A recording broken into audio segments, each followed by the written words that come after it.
আসসালামু আলাইকুম রহমতুল্লাহ। আমি বাংলার ওলামায়ে কেরামের প্রতি আবারও আহ্বান জানিয়ে আরেকটি কথা ব্যক্ত করতেছি। আশা করি এই সেশনটা হবে ওলামায়ে কেরামের জন্য হেমন্ত বসন্ত মৌসুম। এই জন্য আমি মনে করি ওলামায়ে কেরাম একই প্ল্যাটফর্ম থেকে বাংলাদেশের নির্বাচনে নিযুক্ত হয়ে বাংলার এই দিন কায়েমের জন্য ক্ষমতা নিজেদের হাতে নিতে যথেষ্ট হবে।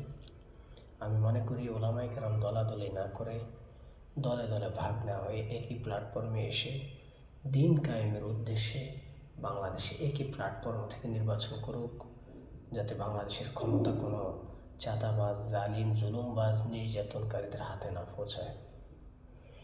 এজন্য আহ্বান করে বলছি, আমার ওলামায়ে কেরাম দিলের স্পন্দন, প্রাণের স্পন্দন।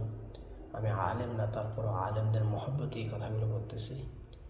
জেনে রাখুন, যদি এই সেশনে আপনারা ক্ষমতা নিজেদের হাতের মধ্যে না নিতে পারেন, তবে মনে রাখবেন বাংলার মধ্যে ইসলাম কায়েমের জন্য আপনারা যথেষ্ট না।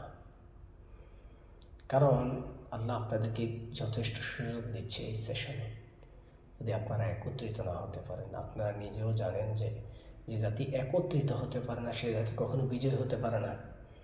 এজন্য আপনাদের এই বিজয়ের জন্য, বাংলার জমিনে ইসলামের দিন কায়েমের জন্য, এই বিজয় গাথা স্মৃতিচারণ করার জন্য আপনাদের প্রতি আহ্বান, আপনারা একই প্ল্যাটফর্মে আসুন। ভাগে ভাগে না, দলাদলি না, আপনারা একই প্ল্যাটফর্মে এসে দিন কায়েমের উদ্দেশ্যে ইসলামকে বুলন্দিত, ইসলামের যা পতাকা, দিনের পতাকা বুলন্দিত করার উদ্দেশ্যে, দিনের পতাকা উড্ডয়ন করার উদ্দেশ্যে আপনারা একই প্ল্যাটফর্মে আসুন।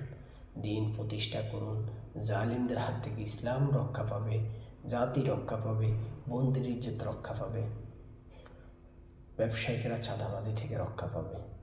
এই জন্য আমি ওলামায়ে কেরামের প্রতি আমার দিল থেকে আহ্বান, আপনারা একই প্ল্যাটফর্মে আসুন। হোক তাবলিগ, হোক জামাত ইসলাম, হন কওমি, হন আলিয়া, সকলেই যেমন একই জুব্বা ব্যবহার করেন, একই কিতাব পড়েন, একই রাসূলকে অনুসরণ করেন, তদ্রূপ বাংলার জমিনে এই রাজনীতিক অঙ্গনে সবাই একই প্ল্যাটফর্মে এসে এই রাজনৈতিক অঙ্গনকে সুপ্রতিষ্ঠিত করে ওলামায়ে কেরামের হাতে ক্ষমতা দেখতে চাই।